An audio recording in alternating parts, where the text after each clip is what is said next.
Sauce TV ప్రేక్షకులకు శుభాశీస్సులు. గరుడ పురాణం 3వ భాగంలో ప్రవేశించాం. ఈరోజు మరణం ఎలా ఉంటుంది అన్న అంశాన్ని మనం తెలుసుకుంటాం. మరణశయ్య మీద పడిపెట్టినాడు, కళ్ళు తిరిగి పడిపోయినాడు, చూపు నిలబడిపోయింది, శబ్దం తెలియటం లేదు, ఎవరు వచ్చినారో లేదో తెలియదు. అలాంటి నిత్య స్థితిలో మనం పడి ఉంటాం. బంధువర్గం అంతా వచ్చి ఉంటారు. ఇది నేను సహజ మరణం గురించి చెప్తున్నాను సుమా, యాక్సిడెంట్లు వాటిట్లో గురించి ప్రస్తావన చేయటంలో ఆ విషయాన్ని తర్వాత మనం ప్రస్తావన చేస్తాను. సహజంగా మరణించేటటువంటి వ్యక్తి యొక్క స్థితి ఎలా ఉంటుంది అనేది. పడిపోతాడు, వైద్యులు వచ్చి చేతులు ఎత్తేస్తారు, ఇక అయిపోయిందండి తీసుకెళ్ళండి అని వాళ్ళకి అర్థమైపోతుంది. ఎందుకంటే నాడీ పరిశ్రమ అంతా కూడా అస్తావ్యస్తం అయిపోతుంది, చూపు నిలబడిపోతుంది. అప్పుడు మన వారు ఏం చేస్తారు? కుమారుడు వచ్చాడను, కుమార్తె వచ్చిందను, లేదా స్నేహితులు వచ్చినను, ఫలానా బంధువు వచ్చినను ఆ పడిపోయినటువంటి వ్యక్తికి ఏం చెప్తుంటాం?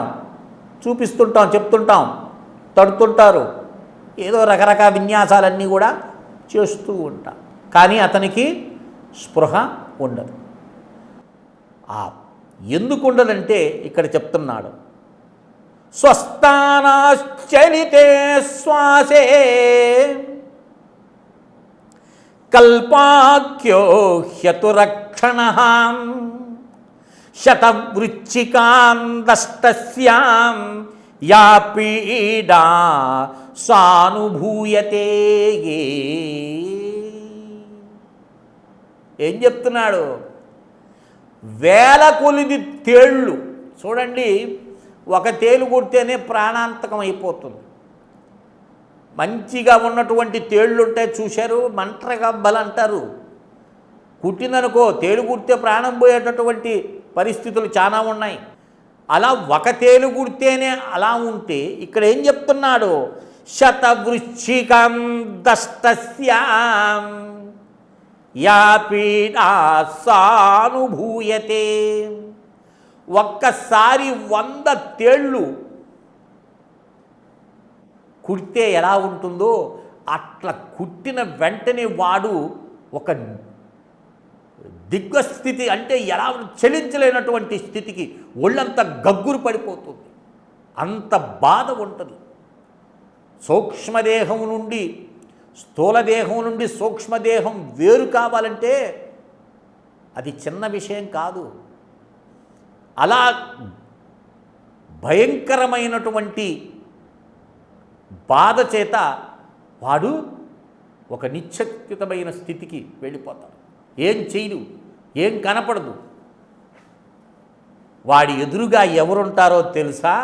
ఇక్కడ వర్ణిస్తున్నాడు చూడండి గరుడ పురాణం. ఊర్ధ్వకేశం కాకాకృష్టో ఊర్ధ్వకేశో కాకాకృష్టం వక్రతుండో నఖాయుధౌ సదృష్ట్వా త్రస్తం హృదయకం శక్రూన్మోత్ర విముష్యతే.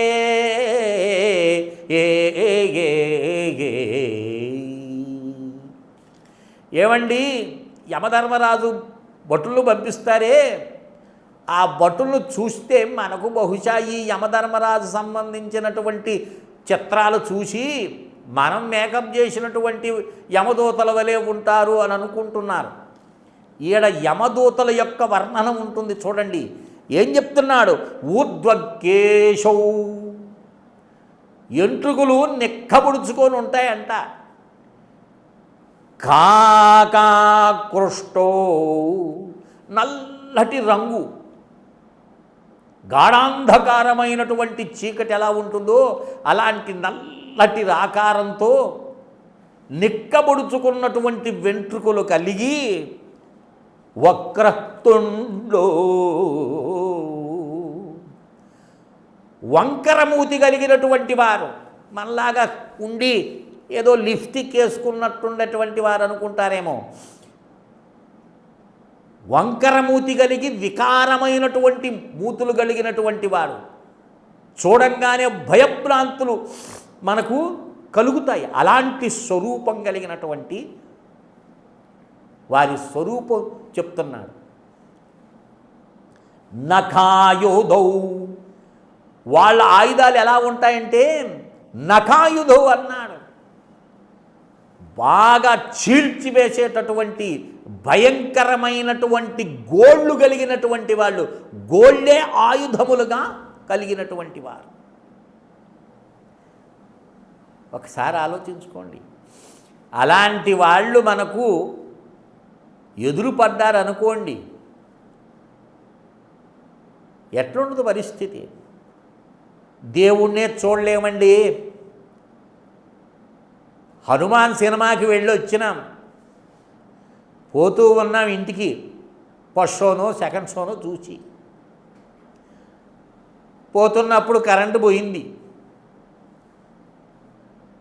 ఆ మూలకు తిరగగానే ఓ ఆంజనేయ స్వామి విగ్రహం ఉందనుకోండి. ఆ విగ్రహంలో నుండి ఏమిరా ఎక్కడి నుంచి వస్తున్నావు అని అన్నాడు అనుకోండి, తట్టుకోగలుగుతావా? దేవుడు మాట్లాడితేనే తట్టుకోలేవు నువ్వు. ఇక యమదూతల పరిస్థితి ఎట్లుంటుంది? ఆ యమదూతలు ఒక్కసారి నీకు దర్శనం ఇచ్చలేకే నీ పరిస్థితి అయోమయమైపోతుంది. అంత వికృతమైనటువంటి రూపం ఉంటుంది వాళ్ళకి. ఆ వికృత రూపంలో సదృష్ట్వాస్త్రత్తం హృదయోహం, వాళ్ళను చూచినటువంటి హృదయం బెంబేలెత్తిపోయి ఏం చెప్తున్నాడు? శక్రోన్మూత్రాన్ విముష్యతి, మలమూత్రాలు విడిచేస్తావు. భయం చేత వణికిపోతాం. చూడండి, మనం చిన్నపిల్లని కానీ మనం భయం చేస్తే వాడిని గర్ధించినప్పుడు ఏం చేస్తాం? వాడు భయభ్రాంతుడికి గురయ్యి మూత్రం వదిలేస్తాడు.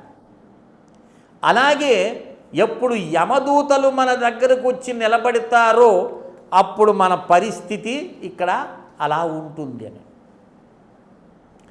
ఎవరు చూస్తారండి అని మాత్రం అనవాకండి. ఎవరో చూడరు, నువ్వే చూస్తావు నాయనా. నేను చెప్పాను కదా, కళ యొక్క దృష్టాంతం చెప్పాను నీకు. వాడు చూస్తాడా వీడు చూస్తాడని కళలు కనవద్దు, నువ్వే చూస్తావు. నువ్వు పక్కనోడికి కూడా చూపించలేవు. అయ్యో యమదూతలు వచ్చినారండి, నోరు పడిపోద్ది, కళ్ళు తేలేస్తావు, భయం చేత వణికిపోతావు, చెమట్లు పట్టిపోతాయి. ఎందుకని? మరణ సమయం వచ్చి కాంతి ఉండదు, గాఢాంధకారమైనటువంటి చీకటి ఆవరించుకుంటుంది. అదేంటంటే పొగులు చచ్చిపోతే పొగులు మనం వారిని చూసి ఎందుకు భయపడతామండి? నీకు పొగులా?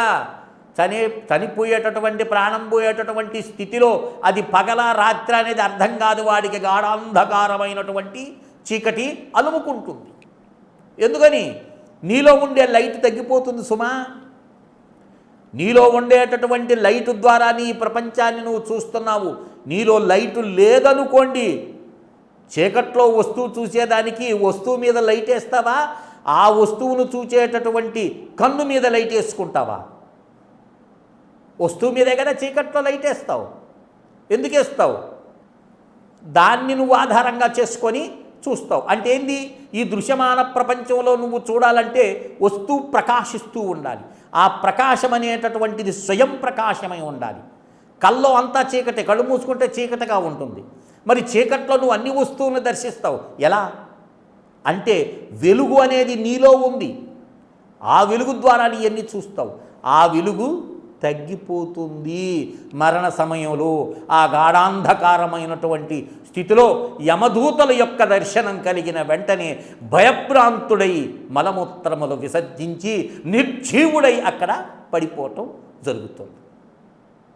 మరికొన్ని విషయాలు తర్వాత భాగంలో తెలుసుకునే ప్రయత్నం చేస్తాం. శ్రీ విద్యోపాసకులు శ్రీ మండే లక్ష్మీ నరసింహారావు. లోకా సమస్తా సుఖినో భవంతు. ఓం తత్సత్. ఓం తత్సత్. ఓం తత్సత్.